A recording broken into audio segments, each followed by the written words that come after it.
जोहार।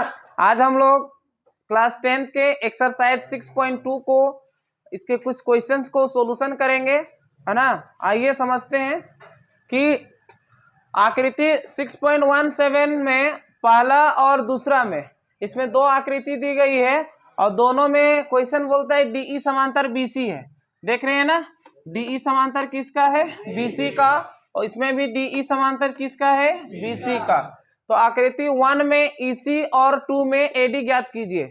इसमें मेरे को क्या निकालना है? ईसी ये, और आकृति 2 में क्या निकालना है? एडी। एडी मतलब ये, है ना।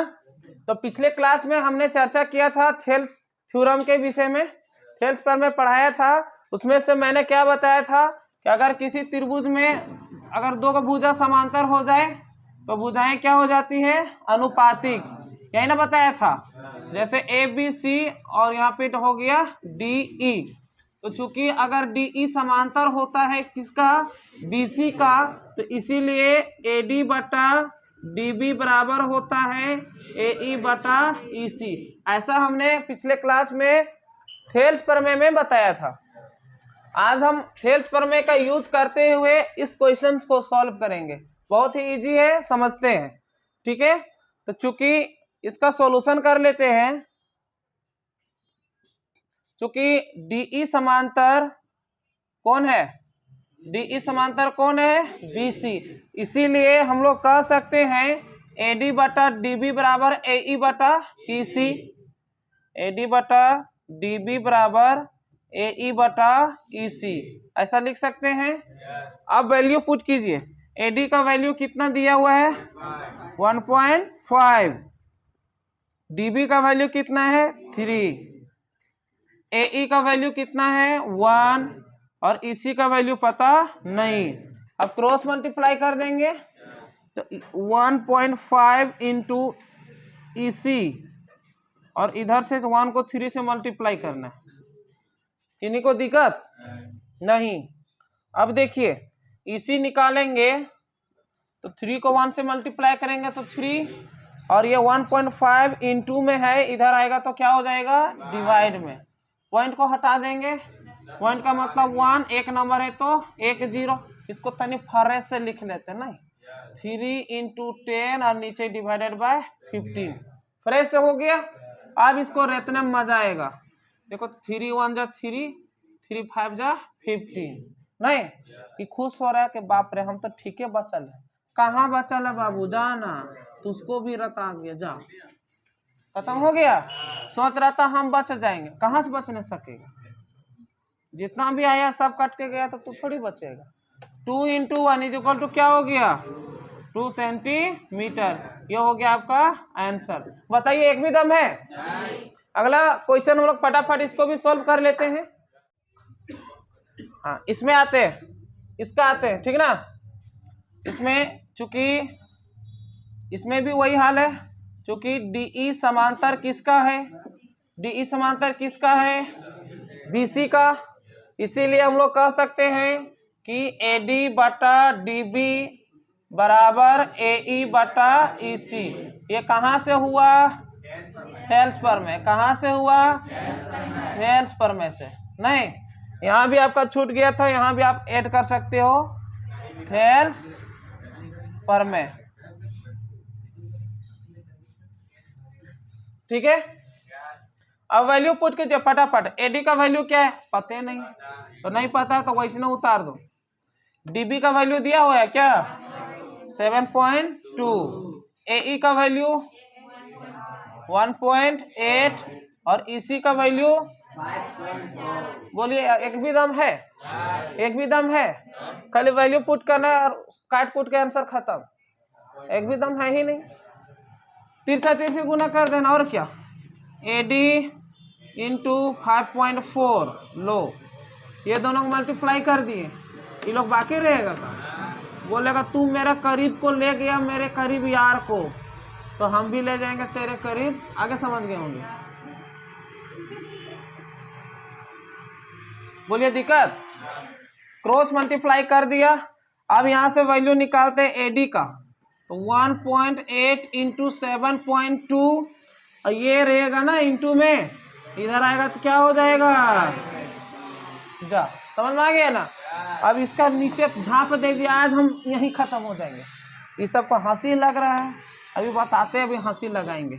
पॉइंट को हटाओ तो ऊपर 10 लगेगा, इसका भी पॉइंट हटा दो, नीचे 10 लगेगा, इसका भी पॉइंट हटा दो, नीचे 10 लगेगा, सबका पॉइंट उड़ी बाबा। अब 0 0 उड़ी बाबा, बाद में काटेंगे, अभी रुको। एड इक्वल क्या क्या बचा, हाँ, और कोई जिंदा है खा रहे ना, नीचे 54 इंटू 10, यही ना।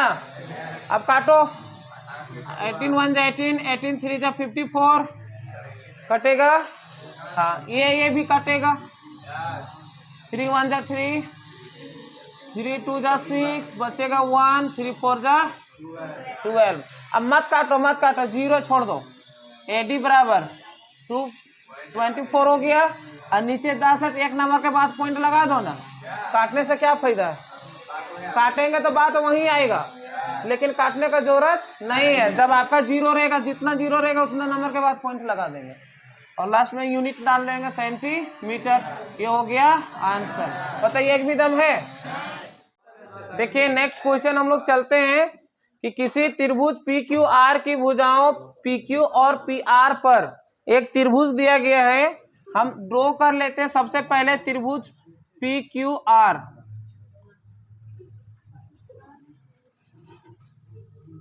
नाम दे देते हैं PQR, इस टाइप से दे दिया।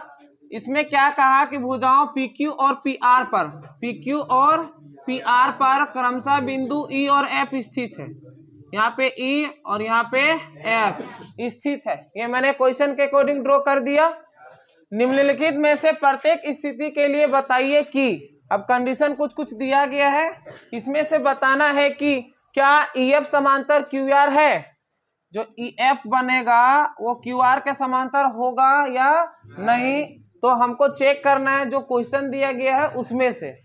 आइए पहला क्वेश्चन का हम लोग सॉल्यूशन करके देखते हैं कि होगा समांतर या नहीं।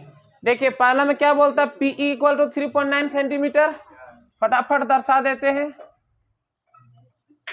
EQ है 3 सेंटीमीटर, PF 3.6 सेंटीमीटर और FR 2.4 सेंटीमीटर।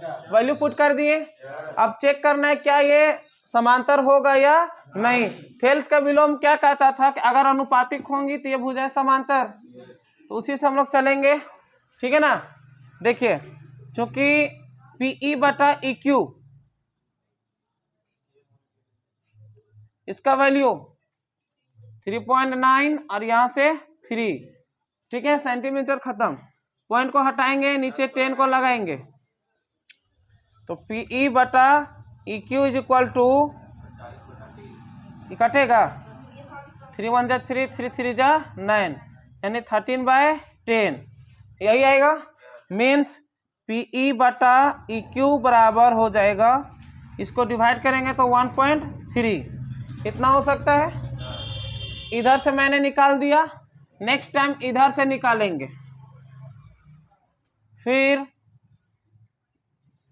PF बटा FR, जैसे ये दोनों बटा में लिया, उसके बाद ये दोनों में बटा लेंगे। वैल्यू पुट कीजिए 3.6, यहाँ से 2.4, ठीक है। पॉइंट को हटाएंगे, नीचे 10 लगाएंगे, इसको पॉइंट को हटाएंगे, ऊपर 10 लगाएंगे, 0 0 उड़ी बाबा। इसको काटेंगे, 12 दूनी 24, 12 तिया 36, तो PF बटा FR इक्वल टू कितना है, 3/2, और 3/2 को डिवाइड करेंगे, इतना सा आप लोग का आता होगा ना, कितना आया 1.5। क्या दोनों तरफ वैल्यू देखे तो इसका वैल्यू इक्वल है क्या, कि PE बटा EQ का मान कितना आया था 1.3, PF बटा FR का मान कितना आया 1.5। क्या दोनों का वैल्यू सेम है क्या, नहीं है। तो यहाँ एक का लैंग्वेज लिखेंगे कि चूंकि PE by EQ not equal PF by FR, P F by F R equal नहीं है, इसीलिए ई एफ समांतर क्यू आर नहीं है, ई एफ समांतर क्यू आर नहीं है। हो गया, चेक करना था। आइए क्वेश्चन नंबर 2 इसी तरह से फटाफट इसको भी चेक कर लेते हैं।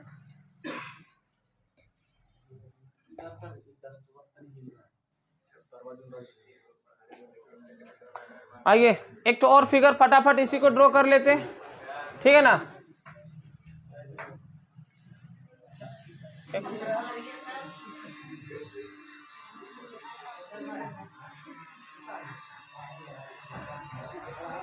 अब फटाफट वैल्यू पुट करते हैं। PE 4 centimetre, QE 4.5, PF 9। आइए इसको हम लोग सॉल्व करते हैं कि ये भी समांतर है या नहीं है, चेक करके देख लेते हैं। एट फर्स्ट हम इसको लिख लेते हैं कि पीई बटा ई क्यू बराबर इधर बटा इधर कितना, इसका वैल्यू 4, यहाँ से 4.5, पॉइंट को हटाएंगे ऊपर 10 लगाएंगे, हाँ कटेगा क्या, 5 9 45, लो 5 दूनी 10, तो पीई बटा ई क्यू का वैल्यू कितना है यार 2/9, ठीक है। अब इधर अच्छा 4 2 जा 8 होगा, एट बाय 9 आया। अब इधर से भी एक बार चेक कर लेते हैं, फिर पी एफ बटा एफ आर, पी एफ बटा एफ आर, इसका भी वैल्यू पुट कीजिए, इसका कितना है 8 और इधर से 9, क्या दोनों का वैल्यू सेम है, इतना बटा इतना का वैल्यू 8/9 आया और इतना बाय इतना का भी वैल्यू 8/9 आया, क्या दोनों का वैल्यू सेम है, तो वैसा ही लिखेंगे कि चूंकि पीई बटा ई क्यू बराबर पी एफ बटा एफ आर, पी एफ बटा एफ आर, इसीलिए ई एफ समांतर क्यू आर है। बोलिए इजी है या नहीं है, आसान है। और इस तरीका से नेक्स्ट क्वेश्चन नंबर इसका 3 आप खुद से सॉल्व कर सकते हैं।